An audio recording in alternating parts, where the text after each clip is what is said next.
Welcome back. This is part 2 of the training for directors, managers, and supervisors. This is Suzanne Metz, Return to Work Manager for Puget Sound Workers' Compensation Trust. This second PowerPoint template is provided to you to download, review, and edit, then narrate to create the second customized training video for your school district supervisors. In this video, you will train supervisors to focus on employee safety and job modifications while identifying temporary alternate duty work. They will complete the worksheet and provide you with the information you need to offer and coordinate work for injured or ill employees. Remember Jenny, the HR professional from our mythical Happy School District? Now here's the disclaimer. These are not real employees. You know that Happy School District is not a real school district.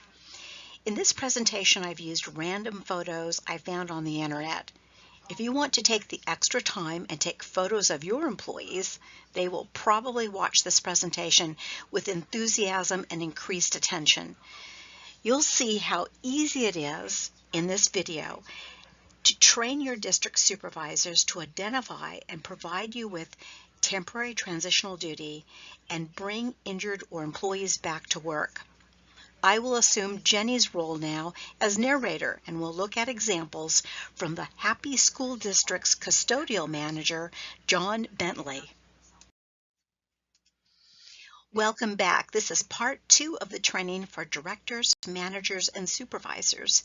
This is Jenny Sippy, Human Resources for Happy School District. In the last session, part 1, we gave you a brief overview of our school district's workers' compensation program, how it works, and your role as a school district leader and supervisor. We introduced you to the worksheet, Supervisors Return to Work Analysis. In this session, part 2, we show you how to use the Supervisor's Return to Work Analysis and how human resources can help you manage injured or ill employees in your department and get the best outcomes for your department, your employees, and our district. We have 4 goals for this training session. Let's check each one of them off. First, you'll learn how to use the Supervisor's Return to Work Analysis to create modified work for your employees. 2, you'll find and write down at least 8 alternate job tasks in the provided worksheet. Third, you'll send a copy of your department's completed job task lists to me in Human Resources. And finally, Beth and I will use your list and tasks to offer temporary alternate work to your employees and coordinate their leave and benefits. We hope you have printed a copy of the Happy School District Supervisor's Return to Work Analysis. If you haven't, you'll find a link in the course description. We'll show you how to use this worksheet to identify temporary modified work in your department and keep your injured or ill employees safe and at work while they recover without hardship to you or to them. And the big bonus is that this worksheet is also a department and employee safety project. To use this worksheet in your department, you will need all 3 pages of the Supervisor's Return to Work Analysis, and you'll find the 4th sheet, a sample alternate work task list from John Bentley, who is the manager of our custodial department. We recommend that you use your cell phone or digital camera for taking photos of modifications to show medical providers. And we also recommend that you prioritize, that you choose a job to analyze and watch based on the number of injuries or likelihood of an injury. We also recommend that you have access to measuring tools like a scale, tape measure, clock, wristwatch, or timer to help you analyze tasks. We also suggest that your department purchase a push-pull force gauge to best understand and record the physical demands in your department. You will find these inexpensive tools through Amazon.com or Granger.com or other online sites. Let's talk about these tools a little bit more in depth. You can use your own smartphone or digital camera to take photos. These are easy to carry and use at your work site. If you need resources for this project, call me in Human Resources. You will also be using a clock or your wristwatch or some timing app on your smartphone to measure tasks. You may need to determine how long a task takes to complete or the length of an activity such as walking, standing, and sitting. To weigh items, you can use a digital bathroom scale or order an inexpensive luggage or fish scale to weigh items like garbage bags, tools, and other work items. These may be things that you already have.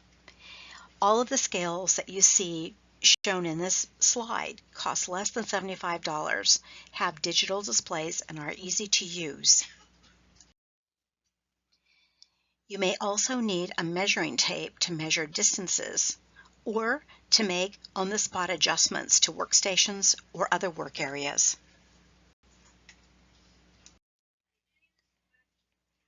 Another inexpensive tool that you may want for your department is a push-pull force gauge. This tool will help you determine the amount of force or exertion to push carts, open hatches or heavy doors, or move equipment.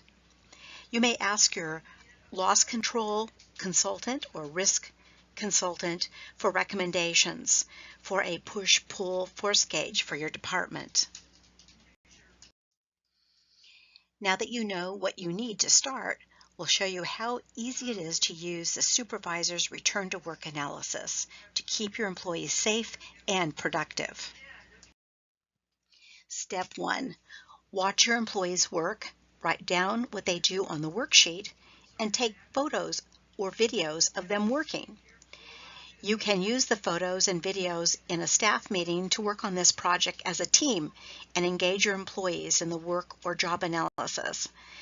The photos will be used to attach to your department modified task lists or job analyses to show medical providers the work and any modifications you've made for employee safety. Step 2. Determine if the task is essential and mark the worksheet as yes or no. If you need help with determining essential functions, ask me and I'll help you. As a hint or tip, all the essential functions are already listed in your job descriptions for your department, so check there first. Step 3. Look at the physical demands of the task. For example, weigh and measure the described items employees must handle or carry in their work, like bags of garbage in the custodial department. Include the weight of items handled or carried in the written description. For an example, see the sample for custodian. Step 4. Write down how frequently the task is done. Use the number of times per day or per hour. You need to know how much physical activity your employees must perform each day. By quantifying their work, you can analyze it and determine if you can make it lighter or easier for injured employees and keep them working in your department. You'll also find out if you should be making modifications to the job to make it safer for everyone in your department. Step 5. Ask employees and get answers to the question, could this task be modified to make it easier? Could this be made lighter or safer? Enter yes or no on the worksheet. For example, ask employees if the task could be made lighter by using a lighter tool or a different technique.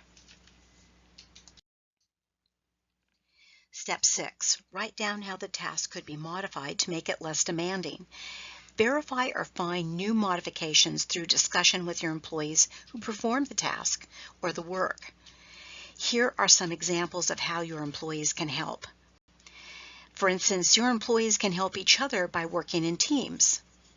In this illustration, one employee pulls the trash and the injured or ill employee helps by putting a new trash bag liner into the can without stooping. Step 7, lead employees and brainstorming sessions. Put your employees into safety focus groups and have them start looking at and listing essential and non-essential light tasks in the unit that anyone could do if they could arrive at work. Now that might sound like a lot of steps, but take a look at John Bentley's worksheet for the custodial department and you can see that going step by step, filling in the blanks is very easy. Take a look at his example and you'll see what you need to do for your own department. From employee brainstorming during a unit meeting, this is the finished task list that was compiled by the custodial staff and provided to Human Resources. You'll see that the template has been finished and completed. And here's a bonus. Employees reported that completing the worksheet helped them understand safety rules and how helping each other was important. Are you worried about how long it might take to analyze your department and identify the temporary alternate work? Well, if you don't think that you have time for employee safety, here are 3 ways to take the time to complete the supervisor's return to work analysis and send a copy to HR. And here's an important hint. You can assign the project to your employees to complete for you. Here's one way to find time. Use training time. It's a great opportunity for job task analysis. You'll be able to evaluate new employees' physical capacity as well as look for ways to modify and make the task lighter and easier. As you watch your employees, you'll see if they're struggling with a task. Now here's another bonus. Interaction with your employees during training and new hire orientation is a great way to improve your safety and your safety culture in your department. Number 2, use unit meetings for safety focus time. This is a good time to have staff participate in identifying job modifications and temporary modified tasks as a team project. Use photos and videos that you took earlier to keep them engaged. And here's a third easy way to find time. During checking in with employees during the day, take a few minutes to talk about the job safety, modifications, and get their thoughts on how to modify tasks and make the work easier and lighter and safer. Supervisors often worry about employees resenting an injured employee who returns to work with restrictions and the changes in the department on how work is done. When you continually talk about employee safety, helping everyone remain at work, and team effort, you change the culture and how your employees think about modified or alternate work for injured or ill employees. We know that we've given you a lot to think about. We want you to take away those 3 main points. Number 1, care about your employees and their safety. Call me, Jenny, or Beth in Human Resources and send us an email if you need help.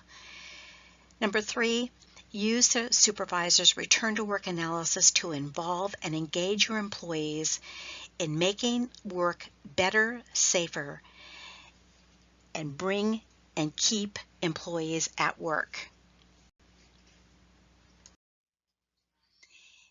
And if you forget everything in this presentation, the one thing we want you to remember to do is call us. We're here to help you every step of the way. I'm back now as Suzanne Metz. That's it. That's all you need to do. Download the template Edit it to suit your program and procedures, narrate it, and create your own training video for supervisors. It's easy to do right there within PowerPoint. Your information technology department will probably help you with creating the video from PowerPoint and placing the video on your department's or your district's intranet or Safe School online training. If you need help creating your video or have any other questions, call me, Suzanne Metz, Return to Work Manager, Puget Sound Workers' Compensation, 425-917-7660, or send me an email. Now let's get back to work.